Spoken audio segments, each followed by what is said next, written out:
Polisi nchini Austria wamewataka watu kuwa waangalifu baada ya sampuli ya chakula cha watoto cha HIPP kugundulika kuwa na sumu ya panya. Polisi katika eneo la mashariki ya Burgenland wamesema kopo hilo la chakula cha karoti na viazi liliripotiwa na mteja, na kwa bahati nzuri mtoto hakula chakula hicho. Polisi wanasema kopo hilo linaonekana kuwa lichezewa na kufanyiwa uharibifu.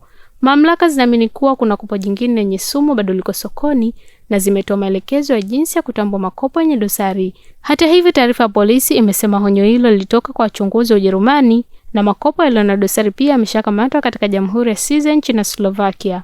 Siku ya Jumamosi, kampuni ya HIPP ilirejesha aina zote za chakula cha watoto cha kwenye makopo kinachouzwa katika maduka ya Spar nchini Austria, ikisema kuwa chakula hicho kunaweza kuwa na hatari kwa maisha. Kampuni hiyo yenye makao yake Ujerumani imesema kurejeshwa kwa bidhaa hizo si kwa sababu ya tatizo la ubora au uzalishaji, na kwamba makopo yaliyotoka kiwandani yakiwa katika hali nzuri kabisa. Imeongeza kuwa tukio hilo linahusiana na kitendo cha uhalifu kinachochunguzwa na mamlaka.